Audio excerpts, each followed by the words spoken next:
digital agenda is all about data, analytics, cloud, AI, ML, and emerging technologies that are transforming not only companies but also entire industries and even our lives. Hi, my name is Piyush Malik, a curious mind who wears and juggles multiple hats as an engineer, a management consultant, practitioner, a builder, a thought leader, entrepreneur, and a C suite executive. I have been in the industry helping organizations realize and navigate the value of data, analytics, applied AI ML, and emerging technologies. I have created strategies and transformation programs that helps them compete with the digital natives. Hello, everyone. Welcome to the Digital Agenda. Today, we have a very special guest, a friend of mine who I have been working with over the last few years, Olamide Oruntimlin, who is a senior director of data engineering at Caliber Collision. And he is an innovative and data-driven leader with proven track record of accomplishments managing and growing organizations, data ecosystem, and using data to accelerate companies' growth. Brings forth qualities discernibly advantageous to his organization. As the head of data team at Caliber, he led the deployment of the first AI ML model used to predict the needs to calibrate advanced driver assistance systems, ADAS systems as we call them. And this is the project that I worked with him on. In his role at Caliber, Olamide and his team are responsible for delivering data pipelines and advanced analytics, including data modeling, analytic product design, streaming data flows, automation of data, service models, data lakehouse, data governance, and data management, and so many things related to data.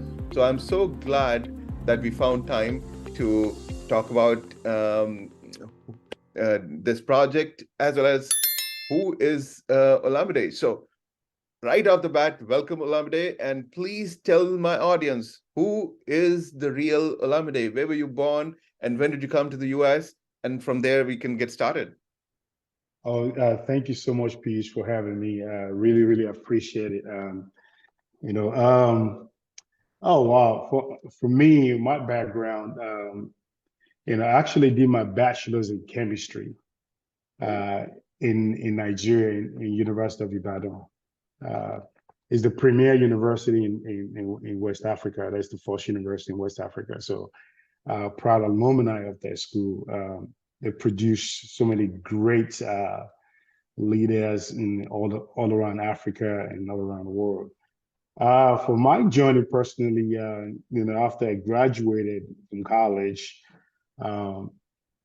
just like I'm a Nigerian by birth. I'm a naturalized citizen of the United States, but naturally for most Nigerian parents and stuff like that, it's technically maybe 4 professions that you can do as a family. Is that you become a doctor, become a lawyer, become an engineer, maybe an accountant, but mostly those 3, right? So all parents, you just drive their kids toward to that area. As a young kid, you get introduced to family friends like, oh, that's my son. He's going to be a doctor or something like that. So, so that dream was always being like that route, So I did my bachelor's in chemistry. The idea was to come to the United States and go to medical school. Obviously, at the time, things change, and me trying to find myself in my early 20s, and I just gravitated towards computer and say, you know what, I want to see that, like that was before the .NET boom and stuff like that. So I started going to computer schools and took some computer classes, then I started with C++. And then, Oracle was big at the time. Then I moved into Oracle, moved to Dallas from Houston for a job with TGI Fridays at the time, as a Oracle developer and stuff like that. So I did that for several years. And went ahead and got my certification, or OCP in application development, even in database. Um, while I was at Fridays, I met great people that today they still have great impact in my life. That's where I met Janet Duberdinis. I met Ashley Dennison, and Ashley Den at Caliber, and she's the CIO. And Janet was the original CIO when we moved to Caliber before she retired. Those ladies that they've made great impact in my life in terms of my career growth. So we've gone to 3 different companies, and we built a great organization in terms of IT, right? At TGI Fridays, then we went to a company called AMX, and before we got to Caliber. So overall, I have a beautiful wife and 3 kids. My oldest is 26. He's also a computer engineer, and I have a daughter, and she's a junior in college right now, and I have a son, which is a senior in high school. Essentially, that's my background, technology wise and family wise as well. Great. Good to know that you have the strong immigrant values, and just like my Indian parents, focusing on, either you become a doctor or an engineer, Nigerians also have something like that. Yeah. All right, great, great. So, absolutely loved working with you, Olamide, and let's dive deeper into the automotive industry.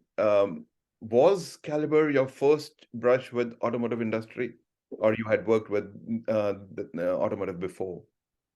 Yeah, Caliber was my first one, right? Because at a time, when I was kind of like offered or the opportunity to come with Caliber, you know, at the time Caliber was like maybe 86 shops, and they were primarily based in California, and they had some few shops in Texas and stuff like that, right? But they absolutely did not have a technology department. They might have 1 or 2 people that do kind of some reporting for them. So it was a new space for me. And when at the time the current CIO, Janet, and the senior director of IT actually reached out to me about the opportunity to build a best-in-class IT team for a company that is just all is about operations, but they don't have the ability to accelerate what they do. And so we think they felt like technology can be an accelerator, right? Obviously, I was excited, but at the same time apprehensive, simply because you're changing to a different, you're going to a different company. You've established yourself in the restaurant industry and even some digital company in AMX where they do all those digital panels to control, maybe your TVs and stuff like that, which eventually got replaced by iPhone and iPad. But anyway, so coming to Caliber was something different. It was a clean sheet that you had a chance to build something special. And we started right off the bat. The CIO at the time and the leadership in IT, Janet and Ashley, started a process of how do we enable the operations to kind of move faster, to open a new shop at a time. If to open a new shop is all hands on deck, and it takes a long time. Even IT, we stay on the weekend. There's so many things we have to do, technically to kind of make sure the shop is open, right? And they felt like we can, if we can reduce the amount of time to open a shop, right? Like say it takes like maybe 3 weeks to just kind of onboard a shop, right? If we can cut it down to like a couple of hours or something like that, then we can open that many more shops. So we started a process of, in terms of infrastructure at the shops, and how to, what kind of infrastructures they need at the shops to be able to enable them to do something better, and what kind of information they need data-wise to be able to bring insight into how we can accelerate, what are we converting a shop's whip or something like that. How do we do that quickly? How do we onboard a new shop quickly in terms of technology stack? So we work on that, and then we start working on, now, how do you bring more insight to the business where they can use data to accelerate the growth of the company. So we embarked on, then we acquire a new management system, and then we start building what I call models, like reporting. We start building, analytical models to kind of read data, to kind of use data to kind of like see where we're going, where we at, and just progression that way. And from there, Caliber start growing exponentially because we start making acquisition of shops a lot easier using technology to accelerate it. Whether it's kind of like doing a research about the area that you're gonna put your shop. What area do you need to put your shop, or what are the rates that you need to negotiate with the partners and stuff. Mm-hmm. So, we start using data to determine that, to drive that, right? And before you know it, Caliber start growing. And with the strong operational leadership as well, at the time, Steve Grimshaw, which is actually my mentor today, he was the CEO. A great man, great man. I've learned so much from him in the last couple of years. He's pouring into me, every time that we get together. So, and with that leadership and him understanding how technology can drive business, really totally embrace what IT brought to the table. And at the time, in the whole technology department, literally we were like 6 people. Like 6. And we had an application architect, we had me as data architect, and we have somebody in the operations to help in terms of setting up the shops. Mm-hmm. And it was just that. And with technology and with data, Caliber just exploded. And now today, from the time that I started with 86 shops, today Caliber is at 1,600 shops, still growing. And now when a new shop is going to be on board, I don't even know, I don't even do anything, right? It's just the communication just go out, like we opening 2 shops here, right?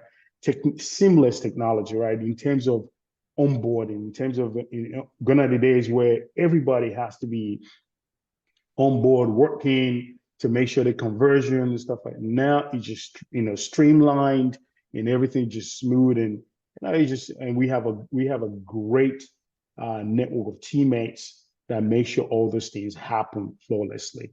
That's so overall, teamwork. That's the power of processes that you set up, and a technology and data enabled processes that have made your life easier, and it's a better business decision for a Caliber to adopt that. So love that story. Love that how you've been able to impact, and also love the fact that you are in touch with your mentors and associates that you worked with in the past, and how they have contributed meaningfully to your life and your career. And that's one thing which I love about connecting with people myself, as you have seen, we have worked together in the last 3 years, how a meaningful relationship built around the profession can lead to an enriching life. And talking of enriching life, we all know the automobiles of today are more electronics than mechanical. From the time of Henry Ford and 1900s, where a Model T came out, to now where everybody is talking about EVs and more and more computer software-driven architecture within a car, there's a special place for ADAS.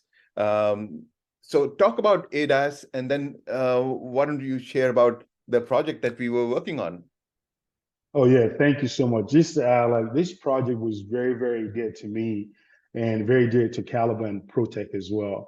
Um, so one of the main things for Caliber is that Caliber always want to make sure we do the right thing, right?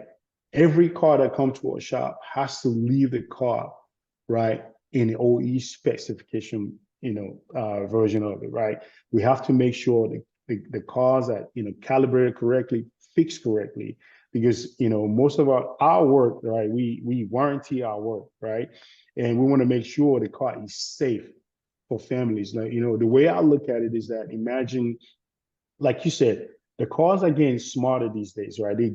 Everything is computerized. Like you have a car like Tesla, they'll tell you they're a technology company that just happened to, you know, put technology in cars. That's what they're going to tell. They will not tell you we're an automobile company. We'll say, oh, we're a technology company. We just happen to, make cars or something like that.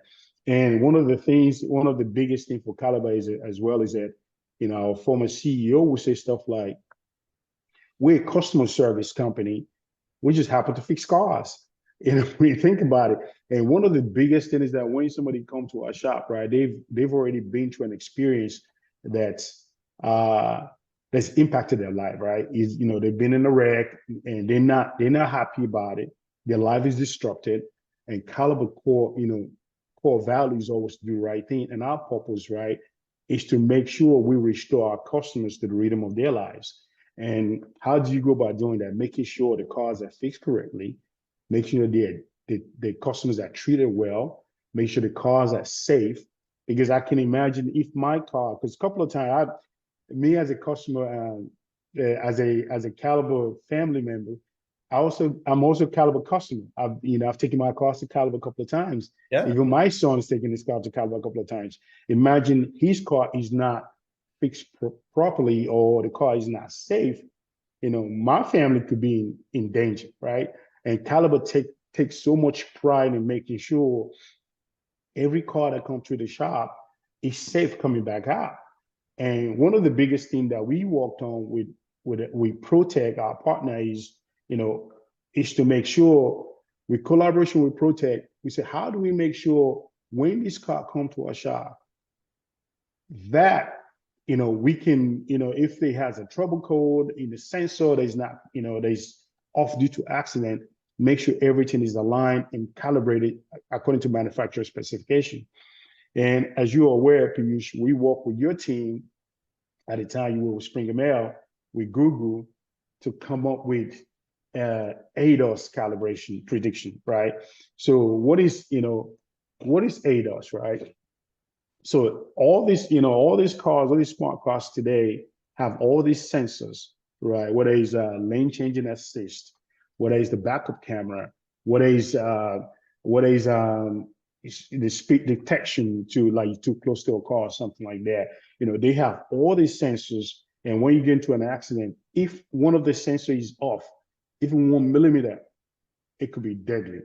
Because because right now we're so much reliant on technology when we move around that subconsciously you just go with it.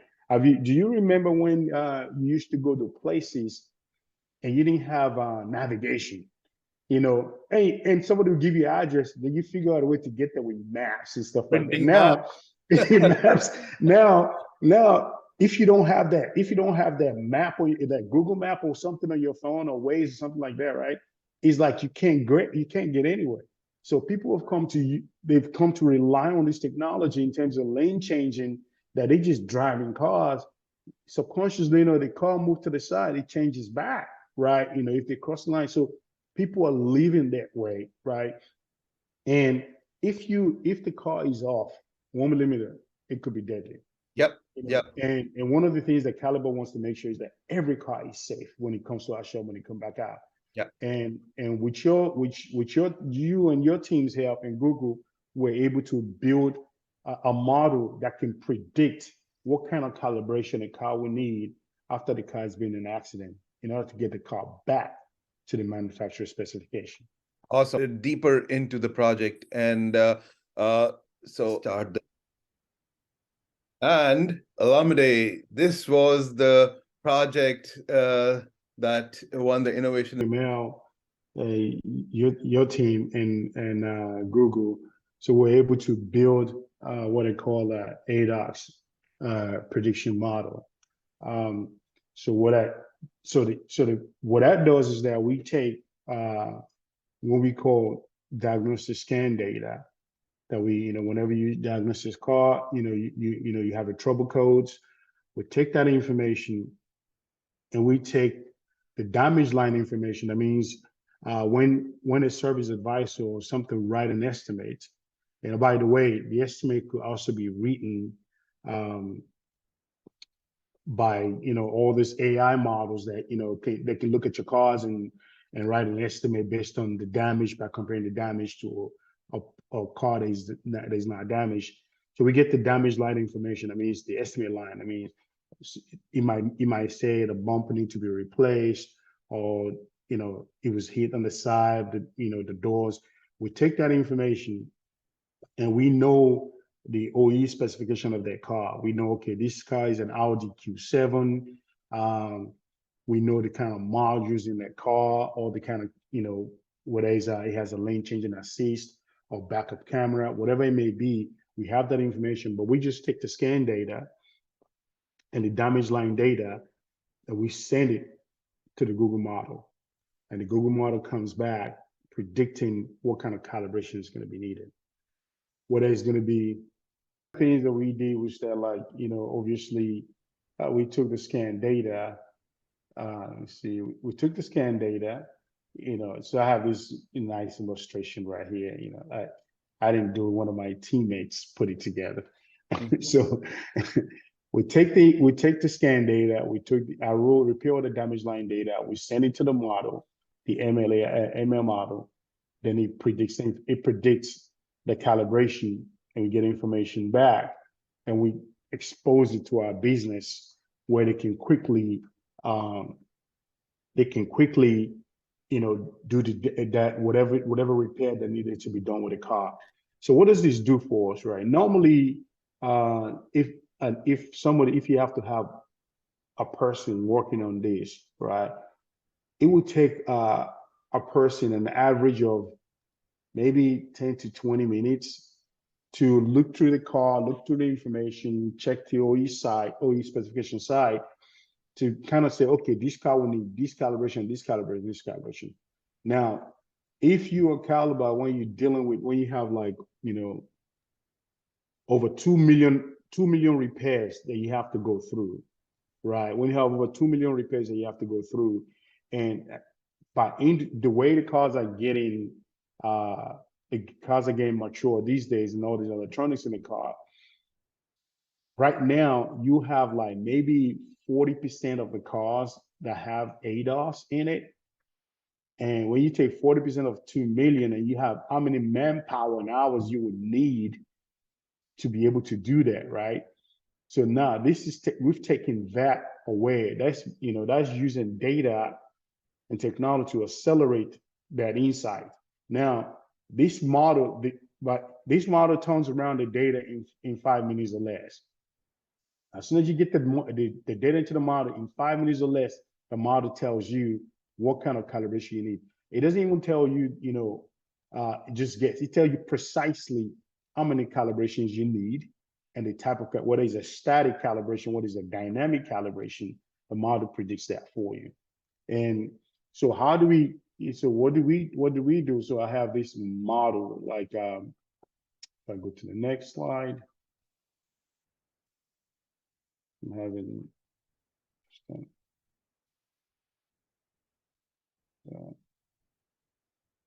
okay. So this is one of the diagrams that we put together a while back. The model, when we talk about a model, right? We have two models, right? We have what we call the BUT models. The BUT model is the model that is a natural language model that takes information. Like, for example, you can imagine a damage line. A service advisor could type in front bumper. It could spell it wrong, right? Technically, you were supposed to bring the information from what we call the model guide, which has a standard naming of different parts of the car that you put in the car. Somebody can literally just go in and type it in, front bumper or back door or something like that. So what we do is that in order to kind of like predict what we call a line category code, a line category, without giving too much information, but I'll just kind of skim around it. You know, it tells us precisely what part of the car is being damaged, right? So we take that line description, we send it to the model. The model comes back and tells us like, okay, this person wrote FRT door or something. The model can tell us like, okay, that means front, driver's side door or something like that, right? Based on that information, we take that information, then we take the trouble code, then we pass it to the XG Boost model. XG Boost model now gives us, the probability of the car needing the calibration. Mm-hmm. And then we take that information out, and based on the OE specification of that car, and we tell you precisely what kind of calibration it needs. A lot of people put a lot of work into these. Like you're very familiar with the project. Mm-hmm. A lot of people, a lot of your team, a lot of ProTech team, especially, put a lot of work in this project to make sure the OE specification, everything is lined up so that the model has the right information, the right training data to be able to predict precisely the calibration the model needs. And without sharing too much, obviously this is a proprietary Understood. model that ProTech and Caliber worked on, and I want to make sure that while I give enough information for people to understand what kind of work was put in, the kind of technology behind it, you just gotta make sure that I'm not oversharing. Yeah, Let's yeah, put it yeah. like that. Totally get that. But the nuances here are there needs to be data which needs to be fed into the model that we did, and we had various iterations of the model. I mean, this is a common myth that hey, you just put a AI/ML model and it'll work on its own. No, Yeah, it's got to be trained. It's got to yeah, be tuned. It's got yeah, thousands of parameters that needs to be fixed before you start seeing the right accuracy level, the F1 scores in the model and so on and so forth. So yeah, there you go. So this is let's get through very quickly this and an architecture diagram where it shows the various technologies involved. So let's go. so like you said, iteration of it, right? So you have all this training data. You have to come up with the features, right? Get the features and the ranking of the features, how the features impact the model, right? So where you can get, the false positive, false negative, and stuff like that. How do you reduce that, right? So a lot of that's why I said a ProTech team put in so much work during the testing phase to make sure, and obviously your team as well, Yep. and the Google support to make sure the iterations of the model, we get more accurate.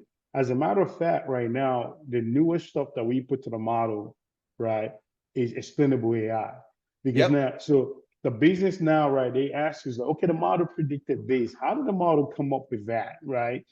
Now, the new version of the model we have now has an explainable AI that tell you precisely how the model got to these answers, Yep. Yeah. right? And that kind of brings, what we realize that it brings a lot of comfort to the business, understanding that, yeah, oh, okay. Now I understand what the model is doing and I can make sense of it. And so those are the things that is a constant tuning, right, and constantly training data. So right now we've kind of operationalized the ML ops, right, where on a scheduled time, right, once a month or something, we'll train the model and then automatically deploy the model, Yep. obviously through testing and stuff like that, making sure there's no drift. If there's a drift, we'll fix it and stuff like so. A lot of work is going through trying to, make sure the model is, predicting at a very high accuracy level. Yep. Yeah. And I remember the amount of testing we had to do to get to the desired level of accuracy above 90% before you guys would even consider going to Yeah. production, and Yeah. how much back and forth we had to do. But it was all in the goodness. What you wanted to put forward Yeah. in front of your stakeholders was Yeah.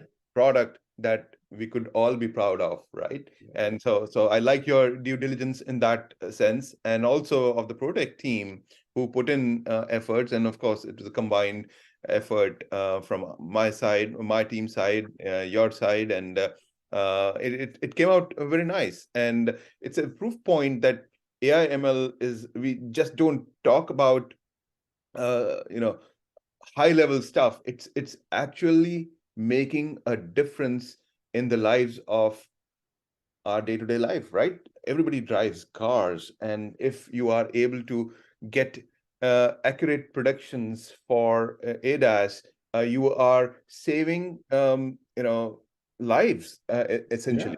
Yeah. And that's a very powerful thing to say, and to have achieved that, Olamide. And you should be proud of yourself for leading this project from Caliber side and driving it to completion. Yeah, thank you, Piyush. For me, my proudest moment is my team, right? The hours and hours they put in to make sure this project, is successful, and they protect teammates as well. How they collaborated, and collaborate with Caliber and your team and Google, and a lot of people put a lot of hard work in, and like for Caliber standpoint, safety is number one. That's why, like you said, like, when the model was like 90% accurate or something like that, we were apprehensive. Like, no, we have to be better than that because, we know, because if you're thinking about safety, uh, you can never be more cautious, right? We have to be, the percentage of accuracy has to be really high, and Yep. that's why we kept driving. We kept driving your team, and your team came through for us, and to make sure the level of excellence that we demand, that your team provided that as well, because we want to make sure, like I said, we a customer service company that just happen to fix cars. They want to make sure our customer have great experience. They cars are safe when they come to us. They rely on us to, to restore the rhythm of their lives. So that's part of doing that. So making sure the accuracy of the model is very high. It gives our stakeholders, even our sponsors, to be comfortable in releasing a model like that to the industry.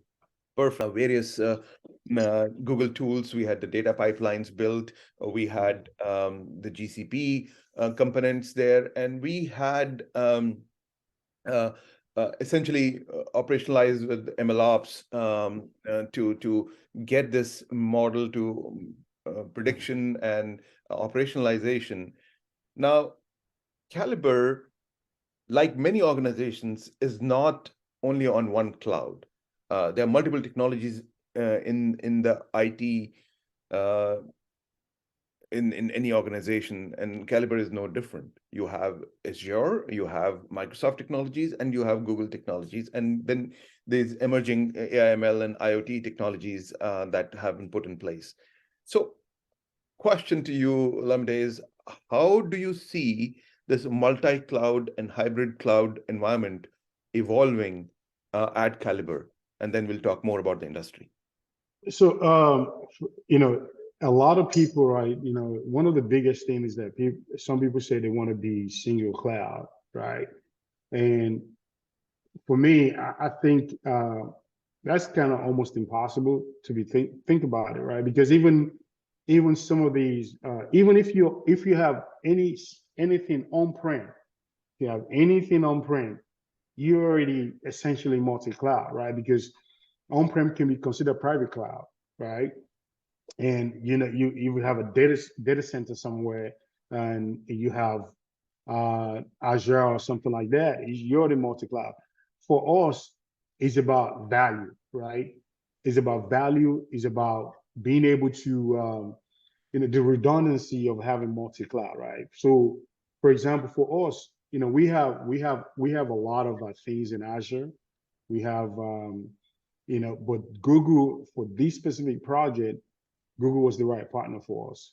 They were the right partner. They have the resources, they have the technology, and they have the staff to help us, and the willingness to help us to, even the first POC that we did, I don't know if I should be saying that, it was all paid by Google, right? Just to make sure, trying to, the act of possible, right?